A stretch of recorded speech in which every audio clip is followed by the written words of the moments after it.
Regioni wazazi, wananchi wa Embakasi Central, hata mimi ni wa Embakasi Central, Kayole Central Ward, na siwezi kosa jambo moja ama mbili Kiswahili. Mimi ni mwalimu hapa, najua kuna wale nimewafunzia watoto, na kuna wale tumepatana mtaa kwa siasa, na wakati wa siasa ushaisha. Siwezi kosa mambo mawili ambayo I'll speak in English. Tafadhali uniruhusu ni present my points in English, otherwise nikiongea kwa Kiswahili zinaweza nipita. As the head teacher amesema, I'm in charge of all the female teachers in Nairobi, Kenya Women Teachers Association. I'm the Nairobi chapter coordinator. So kama hapa kuna mwalimu female, whether private, public, tertiary, and unaweza niona nyuma ya hema, wale walimu wote, you can see me after this. Namba yangu sitapeana hapa, lakini ya kazi naweza wapatia. Sasa nimesikia mwanaume ndio naomba namba. Asante. So in Embakasi Central, tuko na public offices. So through the Member of Parliament, I would request for breastfeeding centers. Especially nowadays, the teachers who are being employed are young teachers.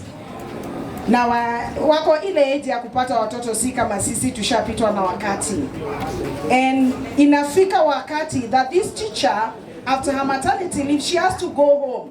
Na labda anaishi Umoja, anaishi Mihango, inabidi aende nyumbani ku breastfeed mtoto. But kama tunaweza kuwa na a breastfeeding center in the learning institutions, mtoto yeye mwenyewe ndiye analetwa, na watoto wetu will not miss the opportunity to be taught by that teacher. So kindly consider the breastfeeding centers in the public institutions. And also wale wa the private sector, you can also consider that. Make sure that the people who are working in your institutions or your places of work are well equipped, at least the mothers not to suffer. Some of them go through CS. Now mama tunajua CS how it goes. After miezi tatu you are back to work. You can imagine you commuting all the way, kwenda kunyonyesha, urudi, unaenda kunyonyesha, it will take quite some time. So kindly consider that. Then we have the young nursing mothers. Shit happens at times that our girls get through the family way. So I don't know through your office if there is how you deal with the young nursing mothers, because we find that there are so many of them who get children and they are not able to go back to school. So kindly let these girls be followed so that they go back to school. Mr. Chief, through your office, you can also help us. These girls who get babies, kupata mtoto, kufanya kosa si kosa, kurudia kosa ndio kosa, na tena kupata mtoto sio mwisho wa maisha. These girls need to go back to school, they need to be supported. And still parents, msichana wako akishika mimba, hata wewe labda ulibahatika tu kupata ukiwa mdogo, just support your child. These children need us to support. Hata wale watu wa kanisa tuko hapa to support hawa wasichana wetu.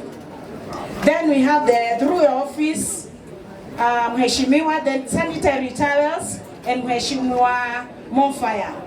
We used to get those towels from the wakati wa Reto.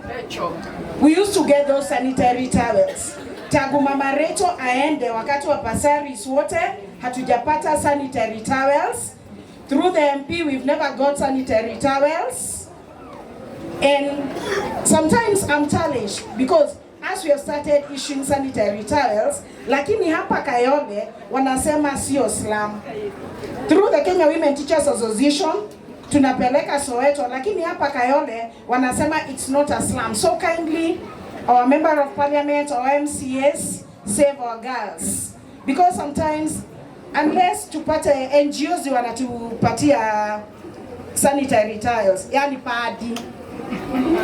Wenye hawaelewi, ndio msichana saa ingine inakuwa aibu sana kwa shule. Msichana saa ingine anakosa kuja shule wakati wa hedhi. So let us support these children so that they're in school all through. Finally, we were talking with my CEO, Mrs. Benta Opande, about the tree planting. Najua hiyo iko docket ya chief. So when you're there, I'll visit your office and introduce myself formally so that when the drive comes, nilisikia the president akisema tupande miti mingi, everybody to plant a tree. So let us have that time, involve us, and especially the Kenya Women Teachers Association, involve us even through the office of the MP and of the MCA when we are having such drives. So God bless you so much. Na msikia mko nyumbani, asante. Thank you.